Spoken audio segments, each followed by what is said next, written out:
जी, अस्सलाम वालेकुम। Welcome to Pakistan stock नेटिक। उम्मीद है कि आप तमाम दोस्त खैरियत से होंगे और आज का दिन भी ट्रेडिंग के हवाले से अच्छा गुजरा होगा। चलते हैं जी और देखते हैं कि आज मार्केट की क्या सूरत हाल रही। मार्केट प्रेशर में है, कब तक प्रेशर में रह सकती है और मुल्क की जो बदलती हुई सियासी सूरत हाल है, इसकी वजह से हमारी मार्केट पर जो है वो किस तरह से असर हो सकता है, इस पर थोड़ा बात करने की कोशिश करते हैं।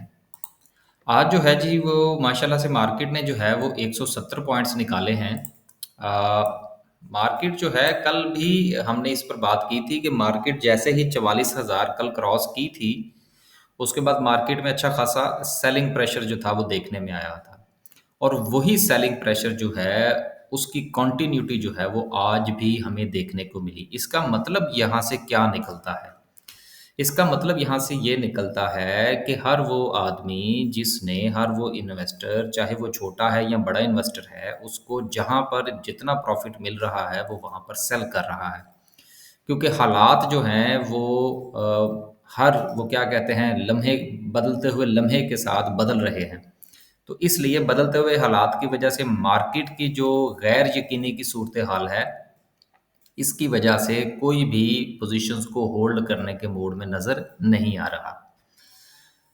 आगे चलें जी और ऑल शेयर की बात करें तो 66 पॉइंट्स की कमी है। KMI 30 की बात करें तो आज 500 पॉइंट्स इसमें से निकले हैं। जबकि गुज़िश्ता 2-3 दिन में KMI 30 में जो सूरत हाल थी वो काफ़ी बेहतर थी और चीज़ें जो थी वो इम्प्रूव होती हुई नज़र आ रही थी। तकरीबन 1500 पॉइंट्स मार्केट ने डाले थे और उन 1500 पॉइंट्स में से KMI 30 में अच्छा खासा जो है वो हिस्सा था। लेकिन अब सूरत हाल जो है वो प्रॉफिट टेकिंग की तरफ जाती हुई नज़र आ रही है। सर्किट ब्रेकर की बात करते हैं। आज सिर्फ दो कंपनीज अपर कैप हैं, लेकिन इनमें वॉल्यूम जो है वो बिल्कुल ड्राई है, ज़ीरो वॉल्यूम के साथ आप समझें कि ये हुई हैं। एक शेयर जो है वो ₹9.5 का शेयर है और अपर कैप हुई है सिर्फ 5,000। तो ये 5,000 की जो ये तो एक समझ लें कि एक लॉट ही आप जिसकी वजह से ये अपर कैप हुआ है, अदरवाइज ये वॉल्यूम नहीं है। उसके बाद है जी लोअर कैप की बात करते हैं। लोअर कैप में वो फ्लाइंग का राइट जो है वो तो जीरो पे आ गया वो तो जीरो पे आ गया। चलें कोई बात नहीं यार, जिनके पास है वो ज़रा थोड़ा सा हौसला कीजिएगा। अ, ये तो ज़ीरो ज़ीरो पे आ गया, कल कहीं ऐसा ना हो कि अब मुझे नहीं पता कि इसके कितने दिन रह गए हैं, क्योंकि बेसिकली फ्लाइंग हमारे पास नहीं है। तो मुझे इस चीज़ को देखना पड़ेगा कि आया कि इसकी लास्ट ट्रेड रेट जो है क्या है। अभी आज जो सूरत हाल नज़र आ रही है, इससे तो ये नज़र आ रहा है कि कल शायद ये फ्री मिलना शुरू हो जाएगा। देखते हैं जी कल क्या बनता है इसका। बस और कोई ख़ास काबिल ज़िक्र नहीं है जिसमें कोई वॉल्यूम लगा हो जिस पर हम बात कर सकें। आगे चलते हैं और ग्राफिकल व्यू का जायज़ा लेते हैं। आज कुछ न्यूज़ भी शामिल करेंगे। टेक्नोलॉजी सेक्टर स्टिल लीड किए हुए है। Cement, commercial banks, miscellaneous, food, power generation, chemical, engineering, investment banks और रिफाइनरीज। टॉप 10 सिंबल्स की बात करें तो सबसे ज़्यादा वॉल्यूम जो है वो आज 30 मिलियन के करीब का जो वॉल्यूम है, ये सिर्फ और सिर्फ फ्लाइंग के राइट के अंदर लगा है और लोगों ने टका के इसको बेचा है, क्योंकि किसी का भी मूड नहीं है इसको सब्सक्राइब करने का, जिसकी वजह से अब ये फ्री में जो हो रहा है, या ज़रा देख ही ना लें इसको फ्लाइंग के राइट को, तो ज़रा हमें आसानी हो जाएगी। देखते हैं कि फ्लाइंग जो है वो इस वक्त बजाते खुद कितने में ट्रेड हो रहा है और इसके बाकी मामलात क्या हैं। फ्लाइंग इस वक्त जो है वो ट्रेड हो रहा है जी तकरीबन ₹10 के ऊपर। पे आउट्स की बात करें तो इसने राइट, तो ₹10 का ही शेयर है, ₹10 के ऊपर ही इन्होंने दिया है। तो ठीक है, अगर कोई ख़रीदता है तो अब देखें ना, बात ये है कि इस वक्त कंपनी का शेयर जो है वो ₹10 पे मिल रहा है, बल्कि ₹10 से कम में मिल रहा है। तो इसका राइट अगर कोई ख़रीदेगा, उसके बाद वो उसको सब्सक्राइब करवाएगा, ₹10 वो जमा करवाएगा वहाँ पर, तो उसके बाद ये तो उसको काफ़ी महँगा नहीं पड़ जाएगा और उस मिलेंगे भी शेयर जो है वो बाद में, फिर वो ट्रेड भी नहीं कर सकता। तो इस पॉइंट ऑफ व्यू से लोगों ने इसको बेचा है। बहरहाल अभी भी चूँकि यहाँ पर वो तफसील नहीं लिखी हुई कि ये जो राइट्स हैं, जो मुझे यहाँ से एक्सप्लेनेशन हो रही है वो यही है कि शायद ये राइट एट पार हैं। तो राइट एट पार का मतलब तो आपको पता ही है ना, जो इसकी फेस वैल्यू है उस पर ये इशू हुआ होगा। खैर बहरहाल जिनके पास है वो हौसला फरमाएं और ज़्यादा पैनिक होने की ज़रूरत नहीं है। आगे चलते हैं जी और बात करते हैं टॉप 10 सिंबल्स की।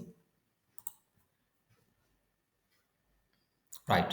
टॉप 10 सिंबल्स में आज एक तो वॉल्यूम जो लगा है वो सबसे ज़्यादा लगा है फ्लाइंग के राइट के अंदर, उसके बाद WTL है, TPL प्रॉपर्टीज, इन सब में तकरीबन कोई 7-8 मिलियन का वॉल्यूम लगा। DSL छोटा सा शेयर है, इसमें भी कोई खास वॉल्यूम नहीं था। बैंक अल्फला, पेल का राइट है और मैपल लिफ सिमट है। इन तमाम के अंदर जो वॉल्यूम है वो एकदम से फिर जो है वो ड्राई हुआ चाहता है, लिहाजा मामलात जो है वो अभी फ़िलहाल नॉर्मलाइज़ होते हुए कम अज़ कम मुझे तो नज़र नहीं आते। और यही वजह है कि गुज़िश्ता पूरे वीक में हमारी तरफ से तकरीबन कोई बाय की कॉल नहीं थी। इस वीक में मेरा ख़्याल है शायद 1 या 2 बाय की कॉल्स थी, लेकिन वो भी स्टॉप लॉस के साथ। और कल भी हमारी तरफ से यही जो थी वो एडवाइस अपने दोस्तों को थी कि सर जहाँ पर जो मौका मिलता है सेल करें। आज भी हमारी तरफ से यही था कि कैश पे आएँ जितना मुमकिन हो सकता है, क्योंकि आने वाले दिनों में हो सकता है कि चीज़ें हमें मज़ीद अच्छे रेट पर मिल जाएँ। कुछ खबरें शामिल करते हैं। क्रेसेंट स्टील के हवाले से एक बड़ी अच्छी न्यूज़ है। हालाँकि गुज़िश्ता दिनों से जो क्रेसेंट स्टील है इसके ऊपर काफ़ी ज़्यादा जो है वो हमें प्रेशर नज़र आ रहा है। लेकिन इसके हवाले से ये है कि जो K4 मंसूबा है वाटर सप्लाई का कराची के लिए, उसमें इसका हिस्सा होगा और ये उनको स्टील फ्राहम करेंगे उनकी कंस्ट्रक्शन में। तो ज़ाहिर सी बात है ये अच्छी खासी मिकदार है। ये कोई 1,58,000 मेट्रिक टन है, तो अच्छी खासी अमाउंट है जी इसके लिए। तो ये जब बेचेंगे उनको पैसे मिलेंगे वहाँ से, तो प्रॉफिटेबिलिटी में इजाफा होगा। मेरा ख्याल है इसको ज़रा गौर करना चाहिए इस बात के ऊपर। दूसरा जो है वो ये है कि पाकिस्तान जो है वो लॉन्च करने जा रहे हैं टेक्सटाइल के लिए, टेक्सटाइल एपरल सेक्टर। अब ये एपरल सेक्टर क्या होता है, ये जो स्टिचिंग करके कपड़े बना के बाहर भेजते हैं ना, उनको एपरल सेक्टर कहा जाता है। अब देखिए कि इसमें ये जो BWP है, बेस्ट वर्किंग प्रोग्राम जो है ये शुरू किया जा रहा है टेक्सटाइल सेक्टर के लिए। ये पाकिस्तान का अपनी तरफ से तो होगा, लेकिन असल बात ये है कि इसमें जो कंडीशंस आई होंगी या लाजमन आई होंगी वो यूरोपीय यूनियन की तरफ से आई होंगी। तो लिहाजा चूंकि अगर हमने अपने GSP स्टेटस को बरकरार रखना है टेक्सटाइल के लिए, GSP पर हमने पहले भी बात कर रखी है कि वो क्या होता है, फिर कभी दोबारा फिर बात कर देंगे। तो उस सिलसिले में इनको अपने यहाँ कुछ चीज़ों को बेहतर करना होगा। तो जब तक ये चीज़ें बेहतर नहीं होंगी GSP स्टेटस जो है वो डगमगाता रहेगा। लेकिन अगर ये काम हो जाता है तो इससे पाकिस्तान की जो टेक्सटाइल की एक्सपोर्ट्स हैं इसमें बहरहाल इजाफा होगा। और ख़ास तौर पर जो हमारे कंपोजिट यूनिट हैं, जिसमें निशात के यूनिट हैं, गुल अहमद है, मेरा ख्याल है एसगर्ड 9 भी है, इस तरह के कुछ जो हैं उनको फ़ायदा होगा। उसके बाद है जी शेल के हवाले से न्यूज़ है कि शेल जो है ये गुज़िश्ता साल जो था इसके अंदर काफ़ी अच्छा खासा लॉस था, लेकिन अब सूरत हाल जो है शेल पाकिस्तान की वो बेहतर हुई है। इनकी सेल्स में भी इजाफा हुआ है और उसके साथ साथ प्रॉफिटेबिलिटी में भी इजाफा हुआ है। लिहाजा मार्केट का प्रेशर तो ज़रूर है इन तमाम शेयर्स के ऊपर, लेकिन ये जो कुछ नुमाया हैसियत रखने वाली कंपनीज़ हैं इनके अंदर जिस वक्त बेहतरी आती है, तो जैसे ही मुल्क के हालात थोड़े से बेहतर होंगे ये बहुत अच्छा परफॉर्म करती हुई नज़र आएंगी। लास्ट में जो है जी वो हम बात करने की कोशिश करते हैं आज की कैंडल के ऊपर। देखिए कैंडल जो है ये बिल्कुल, आप देखिए कि कल भी हमने इसी पर बात की थी कि मार्केट के ऊपर मार्केट की जो कैंडल है डे कैंडल, उसमें विक ऊपर बहुत बड़ी है, बहुत बड़ा जो है वो सेलिंग प्रेशर हमें मार्केट में नज़र आ रहा है। कल जो था, कल मार्केट जो थी वो सेलिंग प्रेशर को बर्दाश्त कर गई थी, इसलिए कि मार्केट में वॉल्यूम भी अच्छा था, मार्केट में बाइंग बहुत अच्छी थी। लेकिन आज जो है वो सेलिंग प्रेशर बर्दाश्त नहीं कर पाई और मार्केट में से पॉइंट्स निकले हैं। आगे चलते हैं और देखिए सपोर्ट एंड रेजिस्टेंस की फ़िलहाल सूरत हाल को हम कुछ ज़्यादा ख़ातर में नहीं ला सकते, उसकी रीज़न ये है कि सपोर्ट एंड रेजिस्टेंस जो हैं ये उस वक्त साथ देते हैं कि जिस वक्त मार्केट जो है वो टेक्निकली और फंडामेंटली दोनों लिहाज से हम उसको एनालाइज कर रहे हों। अभी सिर्फ और सिर्फ जो है वो चूंकि हम टेक्निकली चीज़ों को देख रहे हैं, जबकि मुल्क के जो फंडामेंटली हालात हैं वो मार्केट को सपोर्ट नहीं कर रहे, तो मार्केट के जो फंडामेंट्स हैं वो बहुत ज़्यादा डिस्टर्ब हुए हुए हैं। इसलिए मेरा ये ख्याल है कि सपोर्ट एंड रेजिस्टेंस के ऊपर कुछ ज़्यादा तवज्जो नहीं देनी चाहिए।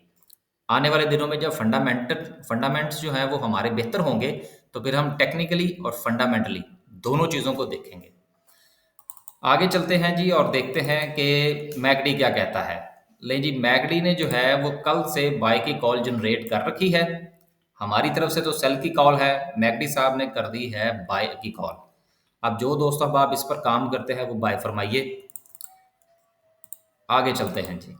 लास्ट पे जो है वो बात करते हैं हम आरएसआई की। देखिए आरएसआई जो है वो बहुत ही मुख्तात अंदाज में चलते हुए, अब आप ये देखिए कि यहाँ पर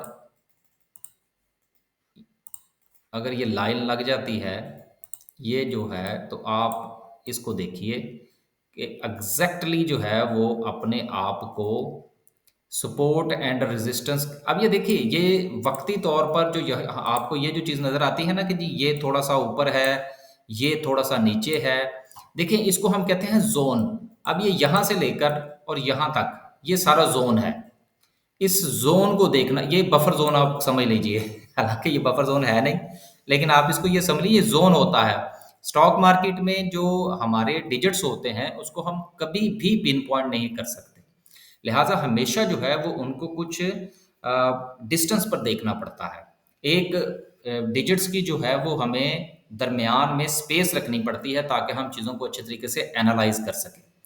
तो आरएसआई जो है ये मार्केट का ये गुज़िश्ता भी अगर आप गौर फरमाइए तो ये 40 से 50 के दरमियान जो है, या 45 से 50 ज़्यादा एक्यूरेट अगर हम करना चाहें, 45 से लेकर 50 तक जो है ये मार्केट की एक बहुत बड़ी सपोर्ट और रेजिस्टेंस भी है। अभी तक जो है ये मैंने क्यों कहा कि ये सपोर्ट भी और रेजिस्टेंस भी है। यहाँ पर भी ये सपोर्ट थी, यहाँ पर भी ये सपोर्ट थी, उससे पहले भी ये सपोर्ट थी। लेकिन अगर हम माजी करीब के अंदर देखें तो यहाँ पर ये रेजिस्टेंस बनी, यहाँ पर बनी, यहाँ पर बनी, इससे पहले यहाँ पर बनी, यहाँ सॉरी यहाँ पर बनी। तो ये जो लेवल्स हैं ये बहुत ज़्यादा सपोर्ट एंड रेजिस्टेंस को जाहिर कर रहे हैं।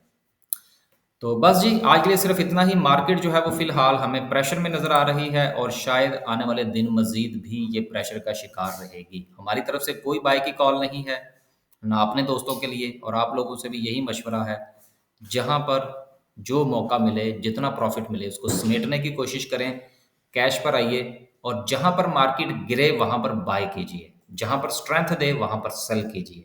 ज़्यादा अरसे तक मेरा ख्याल है कि अभी फ़िलहाल शेयर्स को होल्ड रखने की ज़रूरत नहीं है। अल्लाह हाफ़िज़।